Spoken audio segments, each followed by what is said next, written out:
Now, this isn't going to be popular, but it's got to be said. It's been weighing on my heart for a very long time to actually say. It's this. Teaching is an emotionally, mentally, and spiritually abusive profession. Whenever a teacher raises the thought of asking to be paid what they're worth, they're always told, you knew what you signed up for. You knew this wasn't a job that paid. BS. Fresh out of college, it is a job that seems like it pays well. I mean, I went from making $17,000 a year to making $34,000 a year. However, after 10 years, I was still only making 43. Oh, and you think that's because it was a raise? No, that was the adjustment for standard of living. A brand new teacher made 42. So how did I, with 10 years of education experience, and a newbie with none, make the same? Now, it's not even just money that is the problem. It's a major problem, but it's not just money that's the problem. It is the lack of respect for a person who is in that educational field. And I'm talking major lack of respect. We're expected to perform with these godlike qualities, with students who have these things that they go through and these parents they deal with, and yet we have to score amazingly, or our pay gets docked, or we get judged for something that 30 hormonal teenagers did on a test over 1 day or 2 days. That makes sense? If your professional job scored you based off of 1 day instead of looking at you for the whole year, would that make you feel respected? Would that make you feel undermined? Would that make you feel expendable? Or would that make you feel valued? I'm going to tell you straight up. It is not fun having some public person judge me by a score, again, by 30 hormonal teenagers. Okay? And if the kid has a bad day, guess what? I then have a bad day because they didn't perform well. That makes so much sense, right? These kids who come from all walks of life. I mean, I've had a student where he watched his father get arrested because of domestic violence. I have another student who is pregnant and expecting a child any day. I have another student who was a drug dealer. Another student who's dealing with absentee father whose family also jumps into the mix and starts calling her bad names and things and threatening her. These are the things that some of these kids are going through every day. We judge them by the performance on a test, and we judge the teachers by their performance on a test. Make sense? No, it doesn't. Not at all. Now, let's get back to pay, shall we? I used to teach in Miami, Florida, where back in 2005, standard of living was about $70,000. But in 2005, teachers were not making that. That was a problem. And here it is, 2018, and teachers are still struggling. Every time a teacher gets a raise in Miami, they also get a raise in the insurance premium, a raise in money that's deducted, a raise that pretty much sends their raise out the window. By the time I left teaching in Miami, I had faced eviction, I had a car repossessed, and I could barely feed my family. Had to make a decision between gas and grocery. And not to mention, I had to sleep on the floor one time with my infant twins. God forbid life actually happens to a person. They have to deal with that. You know, that whole unpaid maternity leave thing? That brings me to my next point. I feel like it's one of the most disrespected professions because it is a female-dominated industry. If you notice, most of the teachers are female. Most of the principals are male. Teachers make low to mid 5 figures. Principals make high 5 to 6 figures. Female, male. And then it is also one of those scarcity issues. You're clamoring for extra classes, extra responsibilities, just to make a few more dollars. I was a class sponsor making $20 extra per paycheck. It was fantastic. Which leads me to my next point. Don't be a mother, God forbid a single mother, in the industry. You're going to have to choose between the duty of being a teacher and your mother responsibilities. And let me tell you, With my older kids, I had to make the choice between their first day of school and my first day of school. Now tell me, what teacher is missing on her first day of school? Nope, you're supposed to be there to greet the kids and make sure they have a welcoming day. But I haven't even gotten to the abusive part of it yet. No.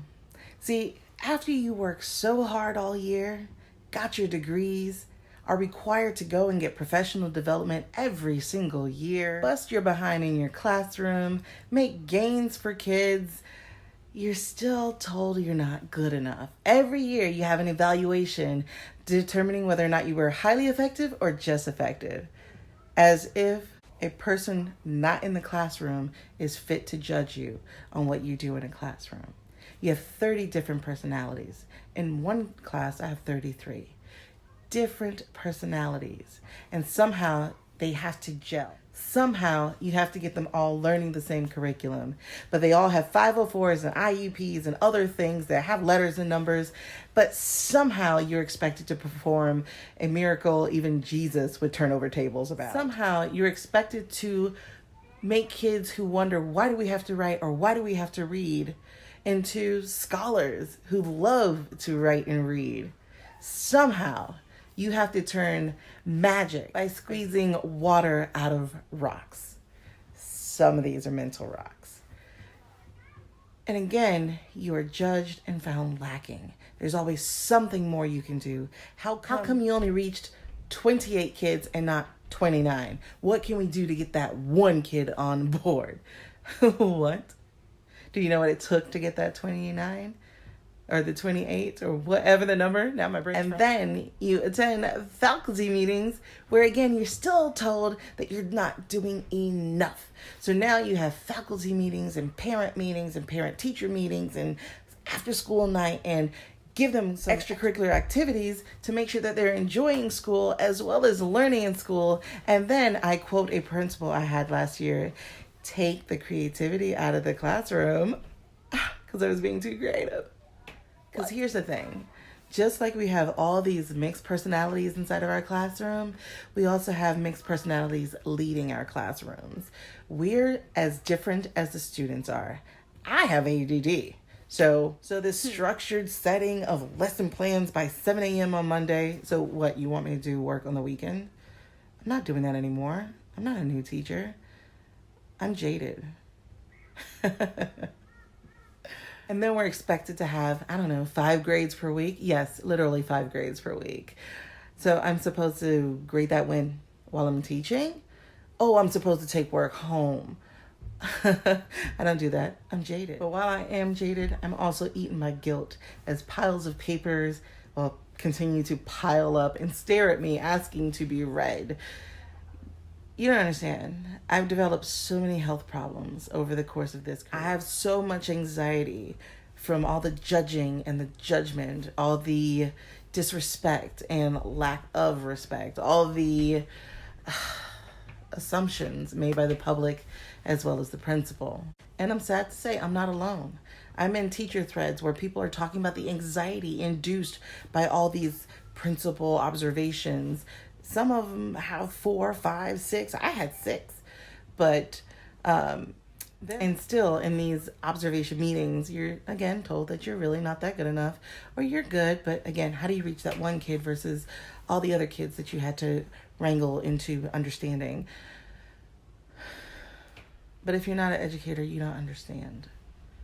You don't get what it's like to be constantly judged, to be constantly found lacking, and to be on the bottom of the totem pole in the public eye. To be a person who busts your behind in school to make good grades, to get told that you're not deserving of making a living. A living. See, I'm tired because I've been at this all day. Because you knew what you were getting into, but I didn't. I didn't know that I was going to be dealing with kids who have seen worse things that I have seen in life. Times 30, times 4. I didn't understand how belittling of a profession it actually was. Not just financially, but mentally and emotionally. We are all always made to feel small, except for those rare moments where, congratulate a teacher if you can read this. Well, do. So you're probably saying, well, why don't you leave? Here's the thing. I am. After 12 years, I finally had enough. I had enough of not feeling and knowing my worth. I had enough of not being valued. I had enough of feeling small. I had enough of being subjected to a child's attitude and who feel they can talk to an adult on the same level of respect. Yeah, y'all are raising good ones, huh? I had enough. I had enough of the small paychecks. I had enough of sending out resumes looking for another job, but nobody wants to hire a teacher. I had enough of feeling like we're not worth the peanuts that we get. So for me, it's been time to change the narrative. I quit once before 2 years ago, and I'm going to tell you, that's what I realized what an abusive situation I was in. I didn't feel worthy of being anything but a teacher. I didn't feel valuable. And I didn't feel enough to enter another industry or another field. Because while you're teaching, the world is going by so fast that you are teched out of the world. And so you have to learn all over again. And as a person who has commanded classrooms, created curriculum, supervised students, and then pulled them out of the funk that they were in and got them loving the language and the literature, I can't start over. I can't start at the bottom of another career as if I did not have the experience to lead boardrooms. If I can lead a classroom, I can certainly lead a boardroom. If I can create curriculum, I can certainly create team meetings. And if I can learn a new technology or a new test every few months, I can certainly learn enough to get a different job. I can learn stuff on the go. I can learn stuff as I'm doing it. I'm a teacher. I'm a person who soaks up knowledge, but I'm also a person who knows how to apply it. So it's time that the society realize that teachers are way more valuable than we give them credit for, and they can do a whole lot. So if someone decides to apply for a job in your industry and they have been a teacher, consider yourself lucky, because you're getting someone who's not going to bitch and moan and complain. You're getting someone who's not afraid to work and who's not afraid to do the work and who can plan. And because this is such an emotionally, mentally, and spiritually abusive profession, hug a teacher. When you see them, genuinely thank them for a job well done and tell them that you see them.